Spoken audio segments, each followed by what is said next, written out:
গুনগুন করতে করতে আমরা আবারও ফিরে এলাম আপনাদের পছন্দের অনুষ্ঠান গুনগুনে। আমাদের এবারের আমন্ত্রিত শিল্পী লিজু বাউলা। চলুন সরাসরি শিল্পীর কাছে চলে যাই। স্বাগত জানাই নেক্সাস স্টুডিওতে। কেমন আছেন? আলহামদুলিল্লাহ, অনেক ভালো আছি। আচ্ছা, আজ আপনার কাছ থেকে আমি খুব ভালো আছি, গান শুনবো ভেবে আরো ভালো লাগছে। আচ্ছা, আমরা গান শুনবো আপনার কাছ থেকে, তবে তার আগে চলুন আপনার সম্পর্কে দর্শকদের জন্য ছোট করে একটু জেনে নিই। পারিবারিক সাংস্কৃতিক পরিমণ্ডল থেকেই গানের প্রতি টান, সঙ্গীতে হাতেখড়ি উত্তম কুমার দাস ও রাসেল কবিরের কাছে।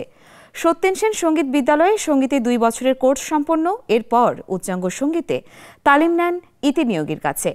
উদীচীর ওয়ার্কশপে দেশ ও দেশের বাইরে গুণী সঙ্গীতজ্ঞের সান্নিধ্য। জানছিলাম আপনার সঙ্গীত জীবন সম্পর্কে।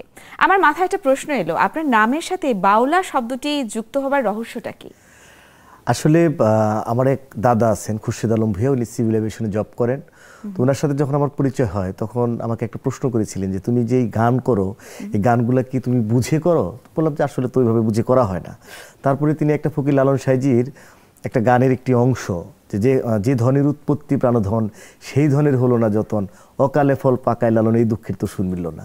তো এই দুইটা গানের যখন ব্যাখ্যা আমাকে বুঝাইলেন, তারপর থেকে আমার মনের ভিতরে একটা ব্যাপক চেঞ্জ, এবং সেদিন থেকে আমি বাউলা হয়ে গেছি। দারুণ বাউলার জার্নি শুনছিলাম। আপনার কাছে জানতে চাই, বাংলাদেশের বাইরে কোনো গানের প্রজেক্টে বা কোনো কিছুতে কাজ করা হয়েছে কি? হ্যাঁ, গত বছর হচ্ছে আমার শিলিগুড়িতে একটা short film pay and use, যেটা অলোকদা নামে এক ডিরেক্টর করেছে। তো ওখানে একটা আনপ্লাগ টাইপের একটা অ্যাকুস্টিক একটি গান, বনমালী গো তুমি পরজন্ম হয়ে রাধা, এই গানটি আমি করেছি। আরে বাহ, চমৎকার। আজ আমরা কোন গানটি শুনছি? আজকে একটা অসাম্প্রদায়িক চেতনার একটি গান শুনবো, এবং গানটি হচ্ছে লিখেছেন মাইদুল ইসলাম মুক্তা, এবং গানটি টিউন করেছি আমি নিজেই। এবং গানটি আয়োজন করেছিল, মিউজিকের আয়োজন করেছিল রাশেদ ইকবাল রুশু। দারুণ। আমার মনে হয় এই সময়ের জন্য খুব প্রাসঙ্গিক একটি গান হবে। রাইট, চলুন, দর্শকরা নিশ্চয়ই অপেক্ষা করছে, আমরা গানটি শুনে ফেলি।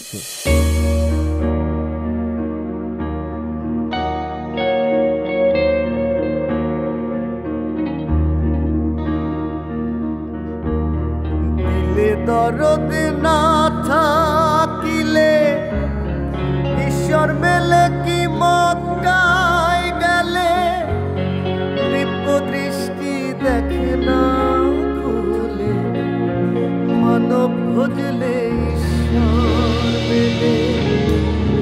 দিলে দরদ না থাকিলে ঈশ্বর মেলে কি মক্কায় গেলে, দৃষ্টি দেখে না খুলে, মানব ভজলে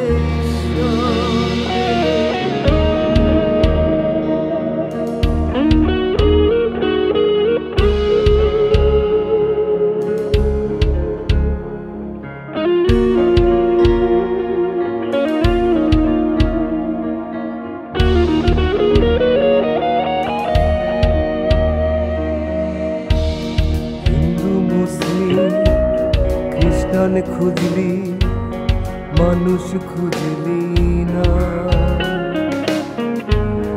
ভালো মন্দে তফাৎ বুঝতে চক্ষু মেললি না। হিন্দু মুসলিম খ্রিস্টান খুঁজলি, মানুষ খুঁজলি না, ভালো মন্দের তফাৎ বুঝতে চক্ষু মেললি না।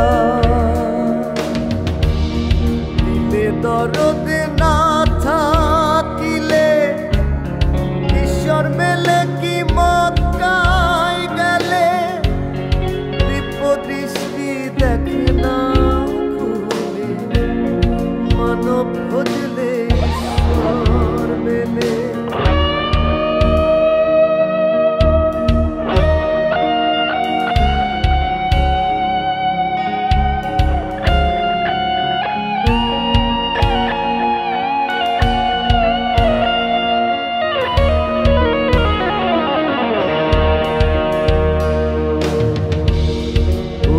বাইরে গীতা পড়লি তত্ত্ব বুঝলি না, মানবতা আসল কর্ম সে তো জানলি না।